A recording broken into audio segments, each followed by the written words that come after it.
Cervical spine pain, please perform a physical exam, range of motion, motion palpation, special tests, and then please provide a diagnosis of the segmental dysfunction, as well as provide a potential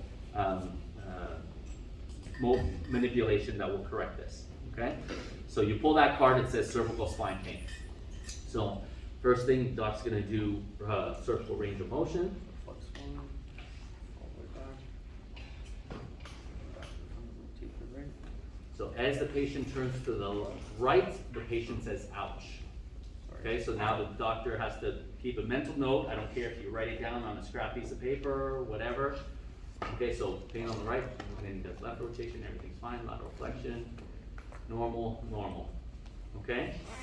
And then, so that's your range of motion. Okay? Now we're gonna do motion palpation.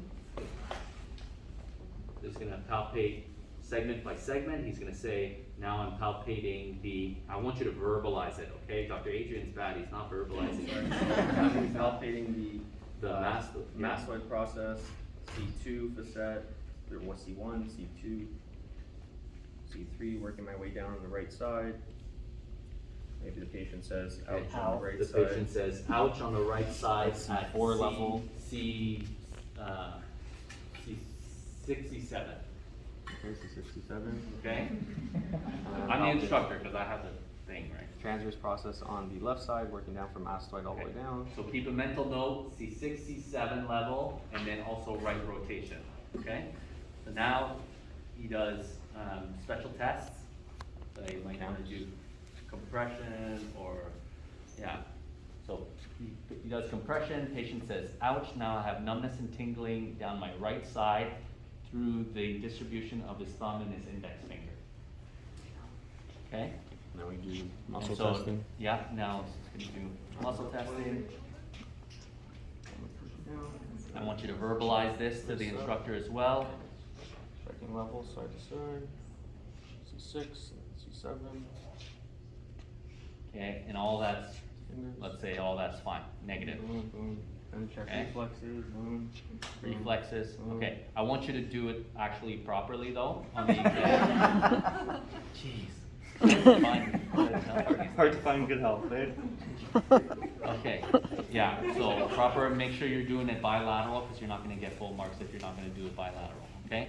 So biceps, brachioradialis, you can do tricep reflex, you can do upper trap reflex, I don't know if you guys done that one.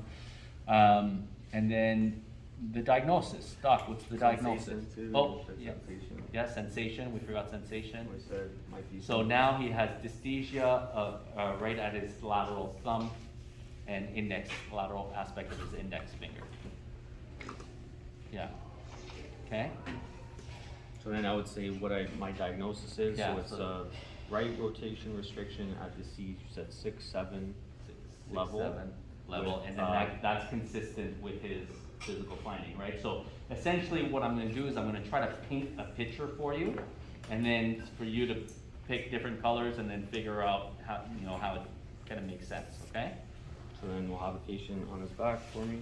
And to do that for the adjustment, so we would do So you don't have to do the adjustment, but what adjustment would you do Oh, for that for if he had a right lateral flexion restriction? supine finger pull. Perfect, right? So we did finger pull for rotation of the cervical spine, and we did a supine break for the lateral flexion. Okay? So the only answer for this, for a right rotation restriction, is a finger pull. That's the only right answer for this.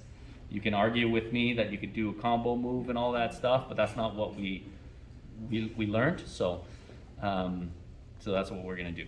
Okay, so that's good. So right there, 8 out of 10. And that's it? That's it. So if you do everything that he did right there and you do it properly, you get a 10 out of 10. Okay, for that assessment question. Oh, okay. Anybody want to see a thoracic question? Yeah. Okay, so this is while we're at it. So you pull the card says patient presents with thoracic spine pain. Please perform a physical exam. So now you're going to go range of motion. Flex forward for me. Do it all the way back. Extend. Yeah. Rotation. Do Yes. you want us to do seated Good question. So that was the only test that I showed you guys that was kind of like a special test, right? So that's how you're gonna get your marks for thoracic spine to get your extra 2 points, right? So range of motion in thoracic spine, everything was fine.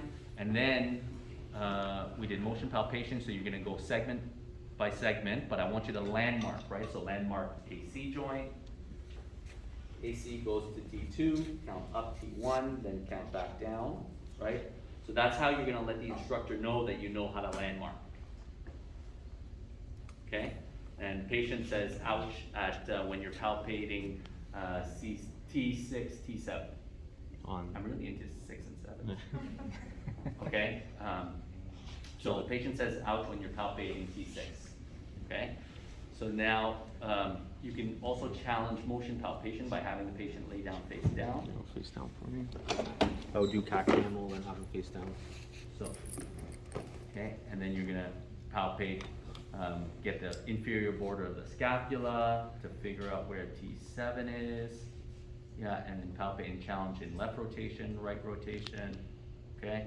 And then yes, the patient says ouch at T6, T7. So now your special tests. So what special test did we do? Seated cat count. Okay. So you're gonna ask your patient to sit your butt on your heels, hands touching your knees. Perfect. And then you're gonna go, yeah, extension, flexion. That's good range of motion. Put your hands and then restricted. These less motion on the left side, and then on the right side, full range of motion. So doesn't matter what he actually has, but what the instructor is going to say. Okay, so in here, he's limited in range of motion on the left side. Okay? I would do muscle testing, everything else as well too. Yeah, there's no muscle testing really for thoracic spine. Sensory test right in here just for T1, but other than that, you're not really getting dermatomal. You can get dermatomal on the side of the back, but you'll get full marks for doing the seated cat camel for the T-spine. Okay, and then so you have the patient laying down. So what's my restriction? What's my diagnosis? So a left rotation restriction of T6 on T7. Okay, So I would perfect. induce a cross bilateral standing on the left side of the patient. Perfect. That's it. So he gave me he did the exam, he gave me the diagnosis, and then the potential treatment. Okay, and he's standing on the right side on the correct side of the patient. Okay, yeah, yeah. Don't do that to me. You know, say correct or right or right, I've yeah. spent 72 hours thinking about this. Okay, that's it. Yes. Can you kind of explain to me the motion palpation? Because like with the cervical example you just gave, like you had pain on right rotation, Yeah. but like when you're doing a motion palpation, you're trying to identify the right cervical segment. If you're rotating So- every time, you're going to feel pain every time. So think of the motion restriction as the restriction where they cannot go towards. Okay, it's like if my nose is pointing to the right, I have a right rotation restriction. If I can't go that way, if I can't go this way, I can't go that way, right?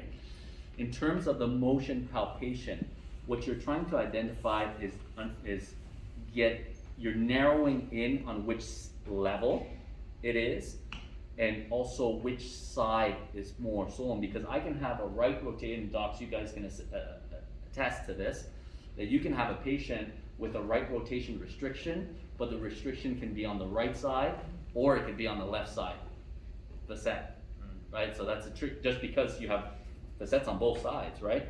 You can have irritation on both sides that causes you, right, a right rotation. So your motion palpation for the cervical spine, you can do it standing in this position where you're checking each level facet, working through the transverse process, etc. Or you Laying can down. have it supine, or same thing where you're challenging to feel the different levels.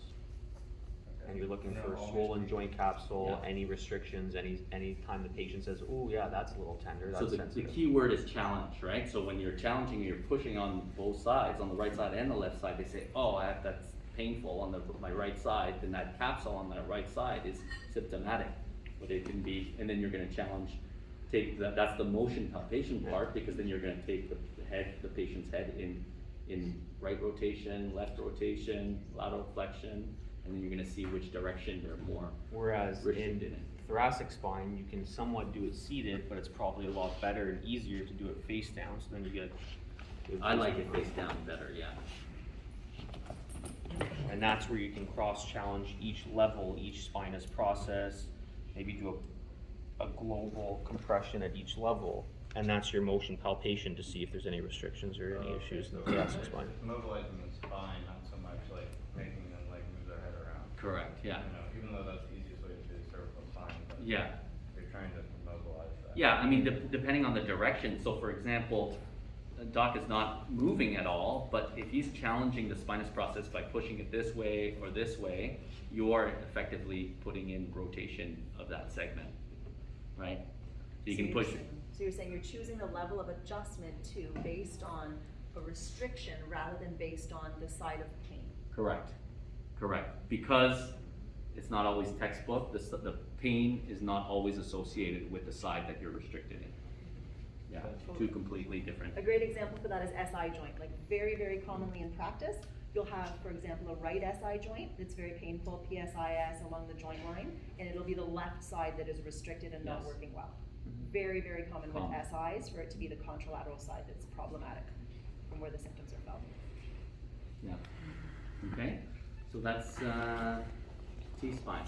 Yep.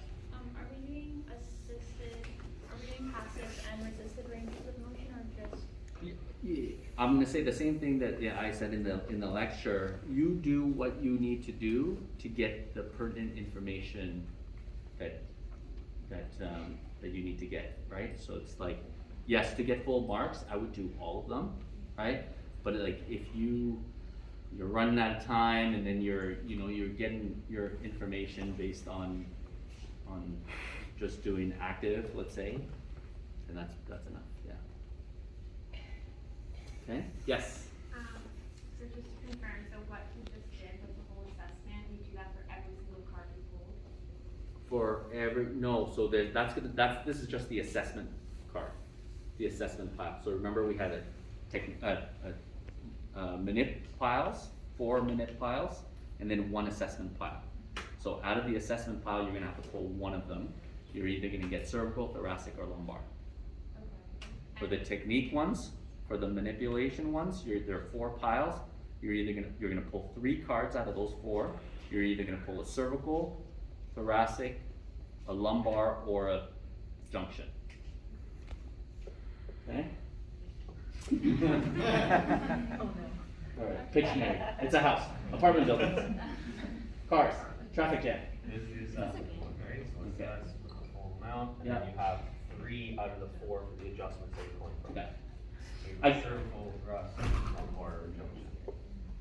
The first time I did this, I asked patients, students to pull 1 card out of each pile. It was just easier to, and then I just got complaints that there was not enough time to do the thing, so I just took it down to 3 minutes. Yes?